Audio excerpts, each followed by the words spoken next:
Hey my loves, இன்னைக்கு நம்ம பார்க்க போகிற படம் என்னன்னா 2023 வெளியான பாய்மொழி நீ எனக்கு அப்படின்ற ஒரு மிஸ்ட்ரி த்ரில்லர் படத்தை பற்றி தாங்க பார்க்க போகிறோம். இந்த படத்தோட ஒன்லைனர் என்னன்னா, நம்ம ஹீரோக்கு சின்ன வயசுல நடந்த ஒரு விபத்தின் காரணமாக கண் பார்வையில் ஒரு குறைபாடு ஏற்படுத்துங்க. அதிக வெளிச்சம் இருக்கிற இடத்துல மட்டும்தாங்க இவருக்கு கண் பார்வை தெரியும். குறைவான வெளிச்சம் இருக்கக்கூடிய இடமும் இருட்டான இடங்கள்லையும் இவருக்கு கண் பார்வை சரியா தெரியாதுங்க. என்னதான் குறை இருந்தாலும் தன்னோட வாழ்க்கையை நிம்மதியாக வாழ்ந்துட்டு இருந்த ஹீரோட வாழ்க்கையை சுற்றி சில மர்மமான விஷயமெல்லாம் நடக்க ஆரம்பிக்குது. அதுக்கு காரணம் இதுவா இருக்குமோ அப்படின்னு நினைச்சா அடுத்தடுத்த அதிர்ச்சி காத்துக்கிட்டு இருக்குங்க. ஸ்ட்ரெயிட்டா வீடியோக்குள்ள போயிடலாம். நீங்க பார்த்துட்டு இருக்கிறது சரண் என்டர்டைன்மெண்ட். நான் தான் சரண். வாங்க வீடியோக்குள்ள போலாம். படத்தோட ஸ்டார்டிங் சீன்ல ஒரு கணவன் மனைவி பைக் ரிப்பேர் ஆனதுனால நடு ரோட்ல நின்றுட்டு இருக்காங்க. அது இரவு நேரம் கூட. அந்த வழியா ஏதாவது வண்டி வந்ததுன்னா லிஃப்ட் கேட்டு போயிடலாம் அப்படின்னு நினைக்கிறாங்க. அந்த வழியா ஒரு ஆட்டோ ஒன்று வருதுங்க. ஆட்டோ டிரைவர் கிட்ட இந்த மாதிரி பஸ் ஸ்டாப்ல எங்களை இறக்கி விட்டுற முடியுமா அப்படின்னு கேட்க, இல்லங்க ஆல்ரெடி சவாரி இருக்கு, அதனால உங்களை பிக்கப் பண்ணிக்க முடியாது அப்படிங்கும் போது, இல்லங்க கூட மனைவி இருக்காங்க அதனால தான் அப்படின்னு சொல்ல, பின்னாடி பாத்தீங்கன்னா ஹீரோ தான் உட்காந்துக்கிட்டு இருக்காரு. ஹீரோடைய பேர் அரவிந்துங்க. ஒன்றும் பிரச்சனை இல்லை அப்படின்னு சொல்ல, உடனே ஆட்டோ டிரைவரும் யார சொல்லிடுறாரு, பின்னாடி அந்த நபருடைய மனைவியும் ஃப்ரண்ட்ல அந்த நபரும் உட்காந்துக்கிறாரு. அப்படியே போய்கிட்டு இருக்கும் போதே இவங்களோட ஆக்டிவிட்டியில ஏதோ ஒரு மர்மம் தெரியுதுங்க. அந்த லேடி கையில ஒரு கர்ச்சீஃப் வச்சிருக்காங்க. அந்த கர்ச்சீஃப்ல மயக்க மருந்து இருக்கு. ஹீரோவை மயக்க அடைய வச்சு அட்டாக் பண்றது தான் இவங்களுடைய பிளானா இருக்குது. ட்ரை பண்ணும்போது ஹீரோ அப்படியே சட்டுன்னு திரும்பிடுறாரு. அதனால அந்த ஒரு பிளான் ஃபெயிலியர் ஆயிருது. அப்புறம் இந்த ஆட்டோ டிரைவர் பாத்தீங்கன்னா வண்டி நின்று போச்சு அப்படின்னு சொல்லி திரும்ப திரும்ப ஸ்டார்ட் பண்றாரு. என்னாச்சு அப்படின்னு கேட்க, கொஞ்சம் தள்ள முடியுமா அப்படின்னு கேட்க, ஹீரோவும் சரின்னு கேட்டுட்டு ஆட்டோ விட்டு இறங்கி தள்ளிக்கிட்டு இருக்கிறாருங்க. அப்போ அந்த லேடி பாத்தீங்கன்னா இந்த ஆட்டோ டிரைவர் கிட்ட பேச்சு கொடுக்கும்போது ஹீரோவோட மைண்ட் டைவர்ட் ஆகும். அப்போ அங்க இருக்கக்கூடிய கட்டையை வச்சு ஹீரோவை அட்டாக் பண்ணிடலாம் அப்படின்னு அந்த நபர் பிளான் பண்றாரு. நினைச்ச மாதிரியே அந்த பிளானை ஒர்க் அவுட் பண்றாங்க. ஹீரோவோட தலையிலேயே அடிச்சு அந்த இடத்துல இருந்து ஹீரோவை கடத்திட்டு போறாங்க. ஸோ ஹீரோவை கடத்தணும் அப்படின்றதுக்காகவே இந்த கணவன் மனைவி ஆட்டோ டிரைவர் பிளான் பண்ணி இதை பண்ணியிருக்காங்க அப்படின்னு தெரியுது. பட் இதெல்லாம் ஏன் பண்றாங்க, எதுக்கு பண்றாங்க அப்படின்னு இப்போதைக்கு நமக்கு தெரியலங்க.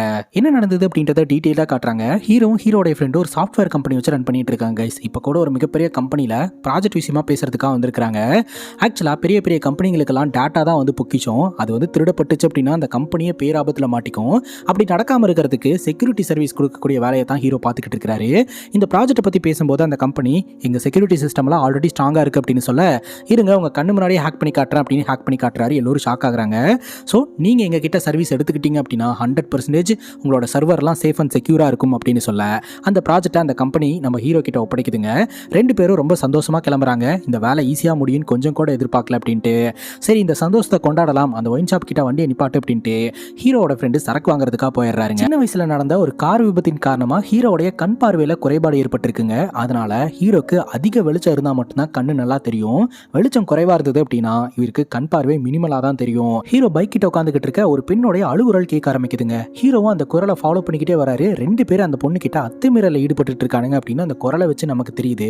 கரெக்டா ஹீரோ ஒரு சந்து கிட்ட வராரு. அந்த சந்தோட என்ட்ரன்ஸ்ல ஸ்ட்ரீட் லைட் இருக்கிறதுனால அந்த இடம் தெளிவா தெரியுது. ஆனா சந்தோட அனதர் எண்ட்ல வெளிச்சம் கம்மியா இருக்குது. அதனால அங்க என்ன நடக்குதுன்னு ஹீரோக்கு சுத்தமா தெரியல. ஆனா நம்ம கண் பார்வைக்கு தெரியுது ரெண்டு பேரும் ஒரு பொண்ணு கிட்ட அத்துமீறல ஈடுபட்டுக்கிட்டு இருக்கானுங்க அப்படின்ட்டு. உடனே ஹீரோவை பார்த்துட்டு யார் ராணி அப்படின்ட்டு அந்த ரெண்டு பேரும் அட்டாக் பண்றதுக்காக வரானுங்க. அவனுங்க நடந்து வர சத்தத்தை வச்சு ஹீரோ அவனுங்களை போட்டு அட்டாக் பண்ண ஆரம்பிக்கிறாரு. அதுக்கப்புறம் அடி வாங்க முடியாம அவனுங்க ரெண்டு பேரும் அந்த இடத்த விட்டு கிளம்புறானுங்க.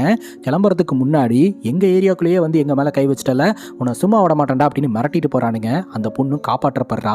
கரெக்டா ஹீரோவோட ஃப்ரெண்ட் அந்த இடத்துக்கு வந்து எதுக்குடா தேவையில்லாம இதெல்லாம் இன்வால்வ் ஆகுற அப்படிங்கும் போது, கொஞ்சம் விட்டுருந்தா கொன்றுப்பானுங்கடா அப்படின்னு சொல்லிட்டு ரெண்டு பேர் அங்கிருந்து கிளம்புறாங்க. அங்க கட் பண்ணா ஆனமலையார் அப்படின்ற ஒரு அரசியல்வாதியை காட்டுறாங்க. இவர் கிரவுண்ட் லெவல்ல இருந்து கஷ்டப்பட்டு மேல வந்தவர் தாங்க. இவருக்கு மக்களுடைய சப்போர்ட் நிறையவே இருக்குது. இப்போ மக்கள் கிட்ட ஸ்பெஷல் ஸ்பீச் ஒன்று கொடுக்கறதுக்காக வந்திருக்கிறாருங்க. அப்படி ஸ்பீச்சை முடிச்சுட்டு அந்த இடத்துல இருந்து கிளம்பும் போது அரசியல்னாலே எதிரிங்க இருக்கத்தானே செய்வாங்க. அந்த மக்கள் கூட்டத்துக்கு நடுவே எதிரிங்களும் இருக்காங்க. ஆனமலையாரை போட்டு தள்ளலான்னு வரும்போது குறுக்க ஜீவன் அப்படின்னு ஆனமலையாரோட ரைட் ஹேண்ட் வந்து தடுக்கிறாருங்க. அவரோட கையில இந்த கத்திக்கீரல்கள்லாம் விழுது. அதெல்லாம் பொறுத்துக்கிட்டு அவங்களெல்லாம் அடிச்சு விரட்டி விடுறாருங்க. ஆனமலையாரை காப்பாத்துறாருங்க. ஆனமலையாரோட ரைட் ஹேண்ட் ஜீவன் மட்டும் இல்ல அப்படின்னா இன்னைக்கு ஆனமலையார் உயிரோடவே இருந்திருக்க மாட்டாருங்க. அந்த அளவுக்கு ஆனமலையாருக்கு பாதுகாப்பு கொடுப்பாரு. அங்க கட் பண்ணா நம்ம ஹீரோட வீட்டை காட்டுறாங்க. சின்ன வயசுல நடந்த கார் ஆக்சிடென்ட்ல ஹீரோட அப்பா அம்மா இறந்து போயிட்டாங்க. ஹீரோ அவரோட சித்தப்பா வீட்டில் தாங்க வளர்ந்துகிட்டு இருக்காரு. சித்தப்பாக்கு பொண்ணு இருக்கு. இப்போ பொண்ணுக்கு கல்யாணம் ஏற்பாடு பண்ணியிருக்காங்க. மாப்பிள்ள அமெரிக்கா போகணும் அப்படின்றதுனால சீக்கிரமா கல்யாணம் பண்ணணும்னு மாப்பிள்ள வீட்டில் நினைக்கிறாங்க. ஹீரோ அதெல்லாம் ஒரு பிரச்சனையும் கிடையாது அப்படின்றாரு. இல்லப்பா இந்த ஈவென்ட் மேனேஜ்மெண்ட் அதுக்கெல்லாம் டைம் எடுக்கல அப்படிங்கும்போது அதெல்லாம் நான் பாத்துக்கிறேன் அப்படின்னு ஹீரோ சொல்லிடுறாருங்க. அங்க கட் பண்ணா இந்த அரசியல்வாதியோட வீட்டை காட்டுறாங்க. எல்லாருமே புகழ்ந்து பேசுறாங்க. ஜீவன் அப்படின்ற ஒருத்தன் இல்லைன்னா இன்னைக்கு ஆனமலையார் அப்படின்றவர் உயிரோட இருந்திருக்கவே மாட்டாரு அப்படின்ட்டு. இது ஆனமலையாரும் ஒத்துக்கிறாரு.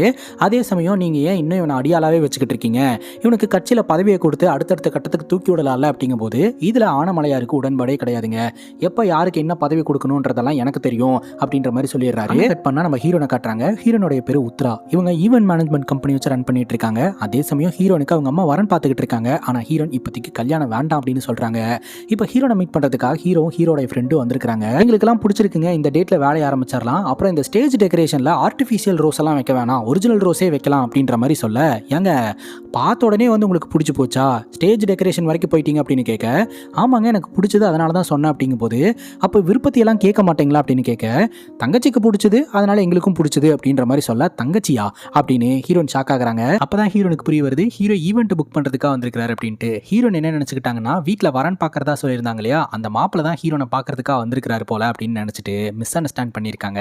அதுக்கப்புறம் ஹீரோ கிட்ட, சாரிங்க நான் வேற யாரும் நினைச்சிட்டு உங்ககிட்ட பேசிட்டு இருந்தேன், சரி நீங்க அட்ரஸ் எல்லாம் டீட்டெயிலாக எழுதிருக்கீங்களா, உங்க வீட்லயே வந்து நான் பார்க்குறேன் அப்படின்ற மாதிரி ஹீரோன் சொல்லிடுறாங்க. அங்கே கட் பண்ணா ஜீவனோடைய ஃப்ரெண்டும் சரக்கு அடிச்சுக்கிட்டு இருக்காங்க. அப்போ ஜீவனோடைய ஃப்ரெண்டு சொல்றாருங்க, என்னதான் இருந்தாலும் ஆனமலையார் உனக்கு கட்சியில் ஒரு போஸ்டிங் கொடுத்துருந்துருக்கணும்டா, அவர் வந்து உனக்கு தராமல் இருக்கிறதெல்லாம் எனக்கு அநியாயமாக படுது அப்படிங்கும்போது கொஞ்சம் அமைதியாக இருறா, நீ ஆனமலையாரை பற்றி எதுவுமே பேசாத, அண்ணன் ஒன்று பண்ணுறாரு அப்படின்னா அதில் 1000 அர்த்தம் இருக்கும், அண்ணன் என்ன சொல்கிறாரோ அதை கேட்டு நடந்துப்போம் அப்படின்னு சொல்லிட்டு இந்த ஜீவன் சொல்லிக்கிட்டு இருக்கிறாருங்க.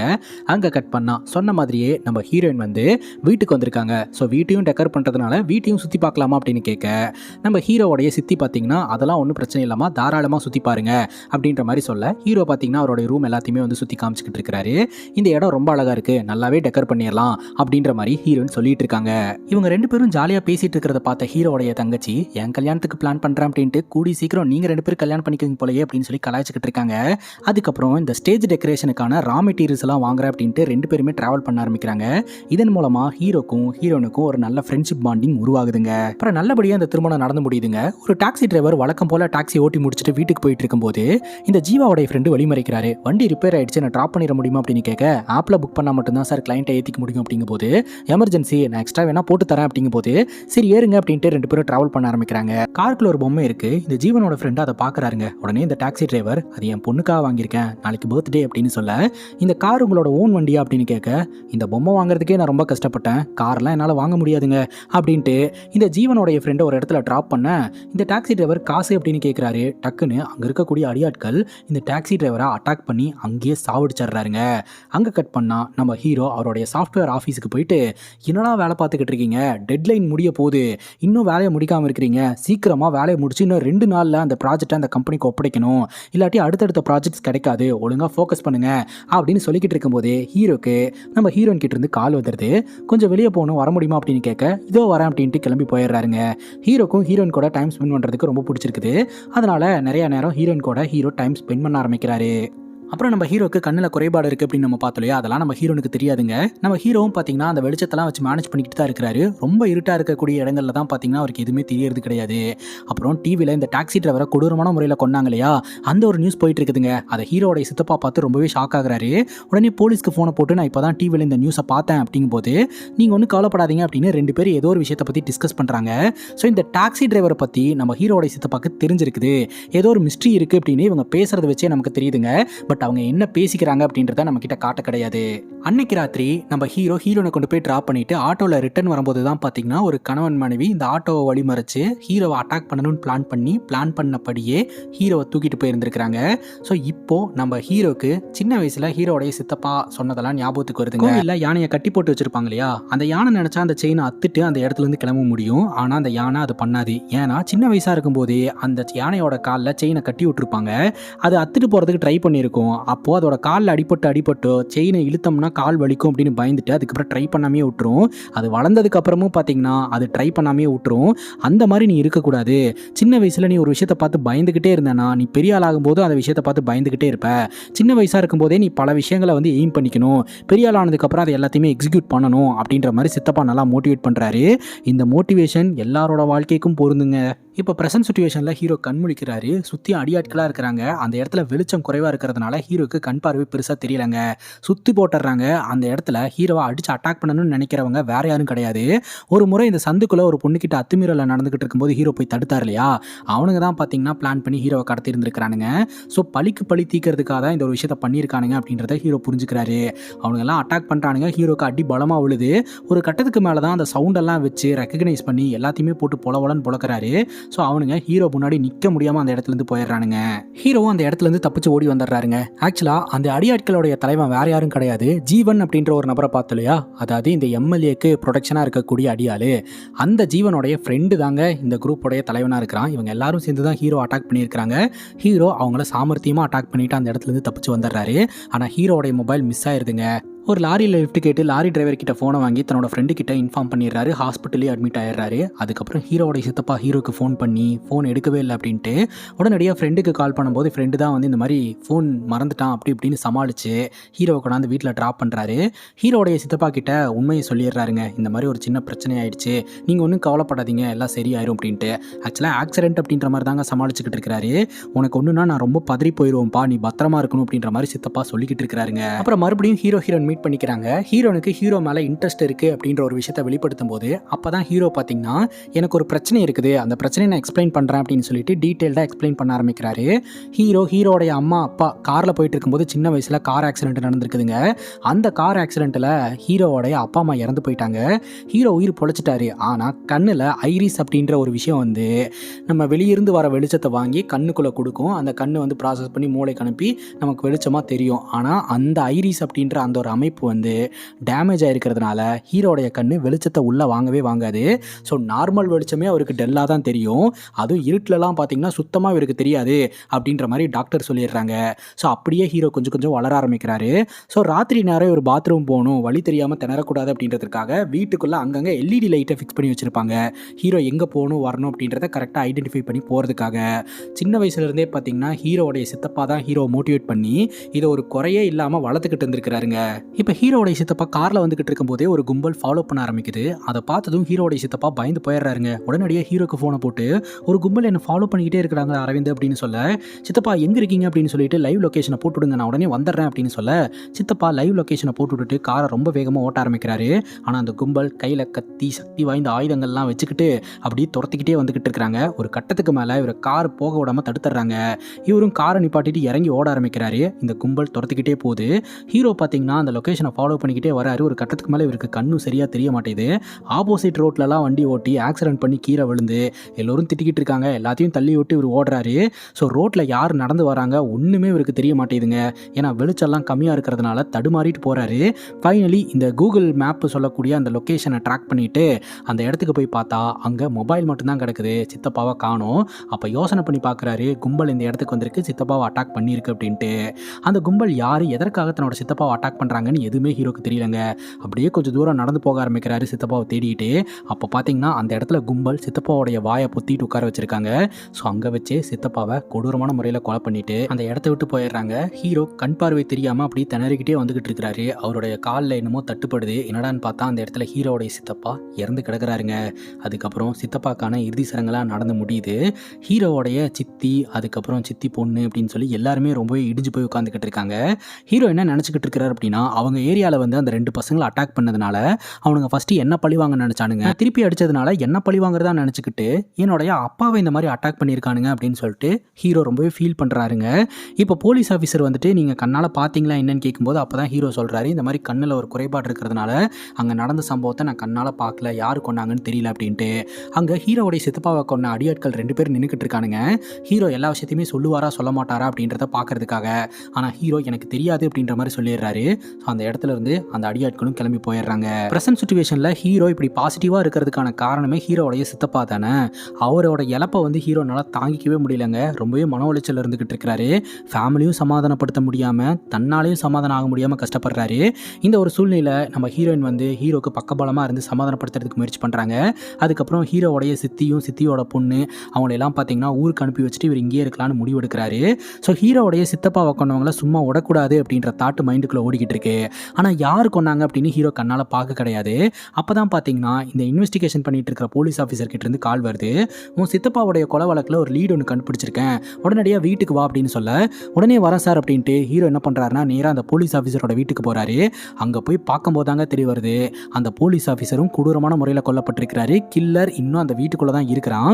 ஹீரோ பார்த்தீங்கன்னா அந்த கில்லரோடைய பிரசன்ஸை உணர ஆரம்பிக்கிறாரு. அவன் அந்த இடத்துல இருந்து தப்பிக்கலாம்னு நினைக்கும் போது அவன் கையில் கட்டி இருக்கக்கூடிய மணியோட சவுண்டு கேட்குது. அந்த சவுண்டை கூகுளில் வச்சு ஹீரோ ஐடென்டிஃபை பண்ணிடுறாரு. அந்த கில்லர் வேற யாரும் கிடையாது, இந்த ஜீவன் கூடயே இருப்பான் இல்லையா, ஜீவனுடைய ஃப்ரெண்டு அவன் தான். ஸோ அவனை போட்டு அட்டாக் பண்ண ஆரம்பிக்கிறாரு. அப்போ ஜன்னலில் இருக்கக்கூடிய கர்ட்டனை விலக்கி விட்டு அந்த வெளிச்சத்தை வீட்டுக்குள்ளே வர வச்சு ஐடென்டிஃபை பண்ணி அவனை அட்டாக் பண்ண ஆரம்பிக்கிறாரு. ஸோ அவன் பார்த்தீங்கன்னா ஹீரோ கிட்டேருந்து தப்பிச்சு ஒரு மிகப்பெரிய கன்ஸ்ட்ரக்ஷன் பில்டிங்கு போயிடுறான். அங்கே இவங்க 2 பேர்த்துக்குள்ள சண்டை நடந்துகிட்டு இருக்கு. அப்போ தான் கைஸ் விஷயமே புரிய வருது. ஹீரோ பார்த்தீங்கன்னா அந்த பொண்ணை அந்த 2 ரவுடிங்க கிட்டேருந்து காப்பாற்றினார் இல்லையா, அதுக்காக ஹீரோவை பழி வாங்கணும்னு இவனுக்கு நினைக்கல. வேற ஏதோ காரணத்துக்காக தான் ஹீரோவோடைய சித்தப்பாவை கொண்டிருக்காங்க. ஹீரோவையும் அட்டாக் பண்ணி கொலை பண்ணணும்னு நினச்சிக்கிட்டு இருக்கானுங்க. இப்போ இவங்க 2 பேர்த்தோட சண்டையில் இந்த ஜீவனோட ஃப்ரெண்டு அங்கே இருக்கக்கூடிய ஹைட்டான இடத்துலேருந்து கீழே விழுந்துடுறான். என்னோட உயிரை காப்பாற்றுறா அப்படின்ற மாதிரி அவன் கெஞ்ச ஆரம்பிக்கிறான். ஆனால் ஹீரோ பார்த்தீங்கன்னா காப்பாற்றணுன்ற மனசு வராதனால அப்படியே விட்டுட்டு போயிடுறாரு. அவனும் கீழே விழுந்து இறந்து போயிடுறான். இப்போ நேராக போலீஸ் ஸ்டேஷனுக்கு போகிறாரு. அப்போ பார்த்தீங்கன்னா கொஞ்ச நேரத்துக்கு முன்னாடி ஒரு போலீஸ் ஆஃபீஸர் என்கிட்ட எவிடன்ஸ் இருக்குன்னு ஃபோன் பண்ணியிருந்தார் இல்லையா, அவர் தற்கொலை பண்ணி இறந்து போயிட்டதா சொல்லி கேஸை க்ளோஸ் பண்ண பார்க்குறாங்க. ஆனால் ஹீரோ சொல்கிறாரு அது தற்கொலை இல்லைங்க, கொலைங்க அப்படின்ட்டு. நீ கண்ணால் பார்த்தியா அப்படின்ற ஒரு கேள்வி வரும். அதுக்கப்புறம் நீ எதுக்காக அங்கே போனன்ற கேள்வி வரும். அப்புறம் நீ தான் கில்லர் அப்படின்னு சொல்லிட்டு உன்னையே கொலையாளி ஆக்கிடுவாங்க. எதுக்கு தேவையில்லாமல் விட்டுடுறா அப்படின்ற மாதிரி அங்கே இருக்கிற ஒரு போலீஸ் ஆஃபீஸர் ஹீரோக்கு சப்போர்ட்டாக பேசுகிறாரு. அப்போ தான் ஹீரோ இதுக்கு பின்னாடி ஒரு மிகப்பெரிய மிஸ்ட்ரி மறைஞ்சிக்கிட்டு இருக்கு அப்படின்றத புரிஞ்சுக்கிறாரு. பிரச்சனை எங்கிருந்து ஆரம்பிச்சது அப்படின்னு சொல்லி இந்த போலீஸ் ரெக்கார்டை எடுத்து பார்க்கும்போது நம்ம ஹீரோவுடைய சித்தப்பா ஒரு டாக்டருடைய கொலை வழக்கில் ஐ விட்னஸாக இருந்திருக்கிறாரு. அந்த டாக்டரை பார்த்தீங்கன்னா இந்த ஜீவனோடைய ஆட்கள் வந்து கொலை பண்ணிட்டு இருக்கிறத ஹீரோவுடைய சித்தப்பா பார்த்துருந்துருக்கிறாரு. அப்போ கூடவே இந்த டாக்ஸி டிரைவரும் வந்திருந்திருக்கிறாருங்க. ஸோ இவங்க ஐ விட்னஸாக இருக்கிறதுனால இவங்க 2 பேர்த்த போட்டு தள்ளணும்னு அந்த குரூப் முடிவு எடுத்திருந்திருக்குது. அந்த காரில் நம்ம ஹீரோவும் இருந்ததுனால ஹீரோக்கு கண்ணு தெரியாது அப்படின்றதெல்லாம் தெரியாது இல்லையா, ஆனால் ஹீரோ ஐ விட்னஸாக இருந்துருவானோ அப்படின்னு சொல்லிட்டு ஹீரோவையும் போட்டு தள்ள பிளான் பண்ணி இருந்திருக்கிறாங்க. பட் இதை யார் பண்ணுறா, எதுக்காக பண்ணுறாங்க அப்படின்னு தெரியல.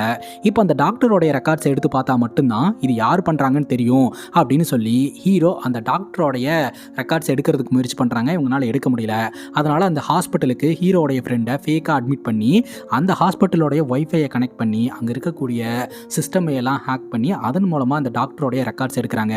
அதாவது அந்த கும்பல்னால கொலை செய்யப்பட்ட அந்த டாக்டர்ஸோடைய ரெக்கார்டு. அந்த டாக்டருக்கு முன்விரோதிங்க யாராவது இருக்காங்களா அப்படின்னு சொல்லி செக் பண்ணி பார்க்கும்போது அந்த மாதிரிலாம் யாருமே கிடையாது. அதே சமயம் இந்த டாக்டர் பண்ண சர்ஜரி லிஸ்ட் எடுத்து அதனால யாராவது வந்து பழி வாங்குறதுக்காக வந்திருப்பாங்களோ அப்படின்ற அந்த ஆங்கிளில் பார்க்கும்போது அவர் ரீசெண்டாக சர்ஜரி பண்ணவங்க எல்லோருமே நல்லா தான் இருக்கிறாங்க, எந்த ப்ராப்ளமும் இல்லை. ஆனால் இவர் சர்ஜரி பண்ணதுக்கப்புறம் ஆனமலையார் அப்படின்ற ஒரு நபர் மட்டும் இறந்து போயிருக்கிறாரு அப்படின்னு தெரிய வருது. ஆனமலையார் அப்படின்றவர் அரசியலில் சக்தி வாய்ந்த ஒரு ஆளாக இருந்திருக்கிறாரு அப்படின்றதும் தெரிய வருது. அப்போ இந்த ஆனமலையார் சம்மந்தப்பட்ட யாரோ ஒருத்தங்க தான் இந்த சம்பவத்தில் ஈடுபட்டுக்கிட்டு இருக்காங்க அப்படின்றத ஹீரோ கண்டுபிடிக்கிறாருங்க. இப்போ ஆனமலையார் இருந்தார் இல்லையா, அந்த ஏரியாவில் போய் விசாரிச்சோம்னா ஏதாவது டீட்டெயில் தெரியும் அப்படின்ட்டு அங்கே போய் விசாரிக்கும் போது தான் அங்கே ஹீரோடைய ஃப்ரெண்டு வாழ்ந்துட்டு இருக்கிறாரு அப்படின்ற தகவல் தெரிய வருது. ஹீரோடைய ஃப்ரெண்டு அங்கே இருக்கக்கூடிய விஷயத்தையெல்லாம் எக்ஸ்பிளைன் பண்ணுறாருங்க. ஆனமலையார் அப்படின்ற அந்த அரசியல்வாதி அடிமட்டத்திலிருந்து கஷ்டப்பட்டு மேலே வந்தவர் தாங்க. அது மட்டும் இல்லாமல் மக்களுக்கு நல்லது பண்ணுவார். ஸோ யார் இங்கே எலெக்ஷனில் நின்னாலும் அவங்க தோற்று போயிடுவாங்க. எல்லோருமே பார்த்தீங்கன்னா ஆனமலையாருக்கு தான் சப்போர்ட் பண்ணுவாங்க. அந்த அளவுக்கு அவர் கிரவுண்ட் ஒர்க் பண்ணி நிறைய பேருக்கு ஹெல்ப் பண்ணியிருக்கிறாருங்க. அவருடைய குடும்பம் ஒரு ஆக்சிடென்ட்டில் இறந்து போச்சு. கடைசியில் அவரும் பார்த்தீங்கன்னா இறந்து போயிட்டாரு. இப்போ அவரோட அடுத்த கட்டத்தில் இந்த ஜீவன் அப்படின்ற அவருடைய ரைட் ஹேண்டு தான் வந்து இருக்கிறாரு. மக்களுடைய சப்போர்ட் ஃபுல்லாக இந்த ஜீவனுக்கு தான் அப்படின்னு சொல்லிக்கிட்டு இருக்க. இப்போ அந்த ஏரியாவில் ஒரு டெத் நடந்திருக்குது. அதாங்க ஹீரோ கிட்ட அடி வாங்கி ஒருத்தர் இறந்து போனானே இந்த ஜீவனோட ஃப்ரெண்டு, அவன் தான். ஸோ அந்த டெத்து கிட்ட தான் ஹீரோ நின்றுக்கிட்டு இருக்கிறாரு. அப்போ பார்த்தீங்கன்னா ஜீவன் வரான். இறந்து போன ஜீவனோடைய பிரதர் மாதிரி அவனுக்கு ஒன்றுன்னா அவன் சும்மாவே விடமாட்டான் அப்படின்னு சொல்லிக்கிட்டு இருக்கும் போதே அங்கே இருக்கிற ஒரு அடியாளி இவன் தானா, எல்லாத்துக்கும் காரணம் இவன் தானா அப்படின்னு ஹீரோவை கை காட்ட அந்த கும்பல் ஹீரோவை துரத்திட்டு வந்துகிட்டு இருக்குது. ஹீரோ அந்த இடத்துல இருந்து ஓடுறாருங்க. அப்போ இந்த ஆனமலையார் அப்படின்றவருக்கு கீழே வேலை பார்த்துட்டு இருந்த ஒருத்தர் ஹீரோவை கூப்பிட்டு என்ன நடந்தது அப்படின்றத டீட்டெயில்டாக சொல்ல ஆரம்பிக்கிறாருங்க. இந்த ஆனமலையார் அரசியல் ஈடுபாட்டோட படிப்படியாக மேலே வர ஆரம்பிக்கிறாரு. இந்த ஜீவன் அப்படின்றவர் சின்ன பையனாக இருக்கும்போது இந்த ஆனமலையாருக்கு உதவியெல்லாம் பண்ணும்போது நானே உன்னை வச்சுக்கிறேன்டா அப்படின்னு சொல்லி கூடயே வச்சுக்கிறாரு. இந்த ஆனமலையார் பார்த்தீங்கன்னா பயங்கரமாக சண்டையெல்லாம் போடுவாருங்க. அதெல்லாம் ஒரு இன்ஸ்பிரேஷனாக எடுத்துக்கிட்டு இந்த ஜீவன் நிறைய விஷயத்த கற்றுக்கிட்டு வளர ஆரம்பிக்கிறான். அதுக்கப்புறம் இந்த ஆனமலையாரோட எல்லா பிஸ்னஸ் எல்லாத்தையுமே பார்த்தீங்கன்னா நீ ஹேண்டில் பண்ணிக்க அப்படின்ற மாதிரி கொடுத்துட்றாருங்க. ஆரம்ப காலகட்டத்தில் எல்லாம் நல்லா தான் போயிட்டு இருந்திருக்குது. அதுக்கப்புறம் இந்த ஜீவனுக்கு ஆனமலையாரோடைய இடத்து மேலே ஆசை வந்திருக்குதுங்க. அதனால அவரோட இடத்துக்கு நம்ம போகணும் அப்படின்னு சொல்லிட்டு ஃபர்ஸ்ட் குடும்பத்தை வந்து அழிச்சிருந்திருக்கிறாரு. ரெண்டாவது ஆனமலையாருக்கு ஸ்லோ பாய்சன்லாம் வச்சு கடைசியில் அவரை ஹாஸ்பிட்டலுக்கு அட்மிட் ஆக வச்சு கடைசியில் அவர் சாவறதுக்கு முன்னாடி என் பொண்டாட்டியும் பொண்ணையும் நீ கொன்னன்னு மட்டும் சொல்லிடாதரா, ஏன்னா அந்த அளவுக்கு உன் மேலே நம்பிக்கை வச்சிருந்தேன் அப்படின்ற மாதிரி சொல்ல இந்த ஜீவனால் என்ன சொல்றதுனே தெரியாமல் முழிச்சுக்கிட்டு நின்றுட்டு இருக்கிறாரு. அப்படியே அவர் இறந்து போயிடுறாரு. இவ்வளோ நம்பிக்கையாக அவனை வச்சிருந்தோம், நம்பின ஒருத்தனே இப்படி நம்பிக்கை துரோகம் பண்ணிட்டானே அப்படின்னு சொல்லிட்டு அவர் ரொம்ப மன உளைச்சல இறந்து போறாரு. ஆக்சுவலாக ஜீவனுக்கும் அரசியலுக்கும் செட் ஆகாது அப்படின்னு சொல்லிட்டு தான் ஜீவனை வந்து அரசியலில் ஈடுபடுத்தாமையே வந்து இந்த ஆனமலையார் வச்சுட்டு இருந்தாரு. ஆனமலையார் இறந்ததுக்கு அப்புறம் ஆனமலையாரோட இடத்துல நான் நிற்கிறேன் அப்படின்னு சொல்லிட்டு மக்கள் சப்போர்ட் ஃபுல்லாகவே இந்த ஜீவன் எடுத்துட்டு போயிட்டாருங்க. ஆக்சுவலாக பணத்துக்காகவும் பதவிக்காகவும் தான் இதை இவன் பண்ணுறான் அப்படின்ற மாதிரி தான் எல்லாரும் நினைச்சாங்க. அதுக்கப்புறம் தான் தெரிய வந்திருக்குது ஆனமலையாருக்கு நிறைய ஃபாலோவர்ஸ் இருக்காங்க இல்லையா, நிறைய பேர் சப்போர்ட் பண்ணிகிட்டே இருக்காங்க இல்லையா, அது வந்து இவனுக்கு ஒரு போதைங்க. அதுக்காக தான் ஆனமலையாரையும் ஆனமலையாரோடைய ஃபேமிலியும் கொன்னுட்டு அவரோட இடத்துக்கு இவன் வந்திருக்கிறான். இந்த விஷயத்தையெல்லாம் சொல்லி முடிக்கும்போது அந்த இடத்துக்கு வந்த இந்த ஜீவன் பார்த்தீங்கன்னா இவ்வளோ நேரம் ஹீரோ கிட்ட எக்ஸ்பிளைன் பண்ண இந்த ஒரு நபரையும் கொடூரமான முறையில் கொலை பண்ணிடுறான். ஆக்சுவலாக ஹாஸ்பிட்டலில் வச்சு ட்ரீட்மெண்ட் பார்த்தார் இல்லையா இந்த ஆனமலையாருக்கு, அந்த டாக்டர் உயிரோட இருக்கக்கூடாது அப்படின்னு சொல்லிட்டு இந்த ஜீவனோட ஆட்கள் வந்து அந்த டாக்டர் கொலை பண்ணிட்டு இருந்திருக்காங்க. ஸோ அதைத்தான் பார்த்தீங்கன்னா ஹீரோவுடைய சித்தப்பா காரில் வரும்போது பார்த்துருந்துருக்காரு. ஹீரோவுடைய சித்தப்பா அந்த டாக்ஸி டிரைவர் ஹீரோலாம் ஐ விட்னஸ் அப்படின்னு சொல்லிட்டு தான் இவங்களை போட்டு தள்ளணும் அப்படின்னு சொல்லிட்டு இந்த குரூப் வந்து ஃபாலோ பண்ணிட்டு இருந்திருக்குது. ஆனால் ஹீரோ என்ன நினச்சிட்டாரு, ஆரம்பத்தில் இந்த சந்துக்குள்ளே நடந்த சம்பவத்தில் அந்த பொண்ணை காப்பாற்றுறதுனால அதுக்கு பழி வாங்குறதுக்காக தான் இந்த ரவுடி கும்பல் என்னை துரத்திக்கிட்டு இருக்கு அப்படின்னு நினச்சிட்டு இருந்திருக்காரு. இப்போ தான் ஹீரோக்கு எல்லா விஷயமே புரிய வருது. இப்போது இந்த விஷயம் எல்லாமே தெரிஞ்சுக்கிட்ட இந்த ஜீவன் பார்த்தீங்கன்னா ஹீரோக்கு ஃபோனை போட்டு ஒன்றை மட்டும் இல்லை உன் குடும்பத்தையும் சும்மா விட மாட்டேன், எல்லாத்தையுமே நான் அழிக்க போகிறேன் பாரு அப்படின்னு மிரட்ட ஆரம்பிக்கிறான். இப்போ ஹீரோ ஹீரோயின் கிட்டேயும் ஹீரோட ஃப்ரெண்டு கிட்டேயும் சொல்கிறாருங்க, நம்ம ஜீவனுக்கு பயந்து ஓட ஆரம்பித்தோம் அப்படின்னா வாழ்க்கை முழுக்க ஓடிக்கிட்டே இருக்க வேண்டியது தான், அதனால் எதிர்த்து நின்று என்னன்னு பார்த்துடலாம், ஃபேஸ் பண்ணிடலாம் அப்படின்னு சொல்லி முடிவெடுக்கிறாருங்க. அதாவது இந்த ஜீவனை நம்ம இடத்துக்கு வர வைக்கலாம் அப்படின்னு சொல்லிட்டு ஒரு காட்டுப்பகுதியை டார்கெட் பண்ணி அந்த காட்டுப்பகுதியில் ஃபுல்லாகவே பார்த்தீங்கன்னா ஏகப்பட்ட ட்ராப்பை செட் பண்ணி வச்சுட்டு ஒரு அபடனான வீட்டுக்குள்ளே நுழையிறாருங்க. ஆக்சுவலாக ஹீரோடைய அம்மா அப்பாக்கோட சேர்ந்து இந்த வீட்டில் வாழ்கிறதா தான் பிளான் இருந்திருக்குது. அதுக்குள்ளே ஆக்சிடெண்ட்டில் ஹீரோடைய அம்மா அப்பா இறந்து போயிட்டாங்க. ஹீரோ தனிமரம் ஆயிட்டாரு. இப்போ இந்த வீட்டுக்கு ஜீவனை வர வச்சு போட்டு தள்ளுறது தான் ஹீரோடைய பிளான். அதுக்கேற்ற மாதிரியே எல்லாத்தையும் எக்ஸிக்யூட் பண்ணுறாரு. அடியாட்கள் வராங்க. வரவங்கெல்லாம் பார்த்தீங்கன்னா அந்த வீட்டுக்குள்ளே என்ட்ரு ஆகிறதுக்கு முன்னாடியே ஹீரோ செட் பண்ணியிருந்த அந்த ட்ராப்பில் சிக்கி மாட்டிக்கிறாங்க. ஸோ ஃபைனலி இந்த ஜீவனுக்கும் நம்ம ஹீரோக்கும் அந்த வீட்டுக்குள்ளே சண்டை நடக்குது. அந்த சண்டையில் நம்ம ஹீரோ ஜீவனை ஜெயிக்கிறாருங்க. இந்த படம் எப்படி இருந்தது அப்படின்றதெல்லாம் தாண்டி இந்த படத்தின் மூலமாக எனக்கு புரிஞ்ச விஷயத்த நான் உங்ககிட்ட ஷேர் பண்ணுறேன். ஆக்சுவலாக குழந்தைங்களையெல்லாம் பார்த்தீங்கன்னா அம்மாக்கள் வந்து அவங்கள சாப்பிட வைக்கிறதுக்காக மிரட்டுவாங்க. இந்த மாதிரி பூச்சாண்டி வந்து உன்னை பிடிச்சிட்டு போயிடுவான், உன்னை வந்து பேய் வந்து பிடிச்சிட்டு போயிடும் அப்படின்னு சொல்லி பயம்புறுத்திக்கிட்டே இருப்பாங்க. சின்ன வயசுலேருந்தே அந்த குழந்தைங்க ஒரு விஷயத்தை பார்த்து பயந்துக்கிட்டே வளர ஆரம்பிக்கும். பெரியவன் ஆனதுக்கப்புறமும் அந்த பயம் இருந்துக்கிட்டு பேய் விஷயம்னு இல்லை, ஒரு டாஸ்க்கை கம்ப்ளீட் பண்ணுறதா இருக்கட்டும். சின்ன வயசில் பார்த்தீங்கன்னா இதெல்லாம் வேண்டாம், இதெல்லாம் செட் ஆகாதுன்னு பயம்புறுத்தி அவன் பெரிய ஆள் ஆனதுக்கப்புறம் ஒரு டாஸ்க்கை கம்ப்ளீட் பண்ணுறதுக்கே பயப்படுவான். இது நமக்கு செட் ஆகாது அப்படின்னு பயப்பட ஆரம்பிச்சிருவான். ஒன்றுமே இல்லாத ஒரு விஷயத்தை பார்த்து பையன் பயப்படுறதுக்கு காரணமும் பேரண்ட்ஸாக அமைஞ்சிடுறாங்க. அதனால் இந்த மாதிரிலாம் பண்ணாமல் பசங்க கிட்ட பாசிட்டிவாக பேசுங்க, பாசிட்டிவான விஷயத்த சொல்லுங்கள். அப்போ தான் அவன் பெரிய ஆள் ஆனதுக்கப்புறமும் ஒரு இக்கட்டான டாஸ்க்காக இருக்கட்டும், ஒரு விஷயமா இருக்கட்டும், அவன் ஈஸியாக சால்வ் பண்ணுவான். இல்லாட்டி அவன் பயந்துக்கிட்டே இருப்பான். ஹீரோவை மோட்டிவேட் பண்ணுறதுக்காக ஹீரோட சித்தப்பா ஒரு யானை கதை சொல்லியிருப்பார் இல்லையா. ஸோ கண் பார்வையெல்லாம் வந்து நீ ஒரு குறைபாடாக எடுத்துக்கக்கூடாது, பெரிய ஆள் ஆனதுக்கப்புறம் நீ பெரிய பெரிய டாஸ்க்கெல்லாம் பண்ணணும் அப்படின்னு சொல்லிட்டு. ஸோ இதெல்லாம் வச்சு எனக்கு இப்படி ஒன்று தோணுச்சு. ஸோ நீங்கள் இந்த படத்தை பற்றி என்ன நினைக்கிறீங்க அப்படின்றத கமெண்ட் செக்ஷனில் சொல்லுங்கள். இதே மாதிரி வேற ஒரு நல்ல வீடியோல வந்து சந்திக்கிறேன். Love you guys, take care and cheers.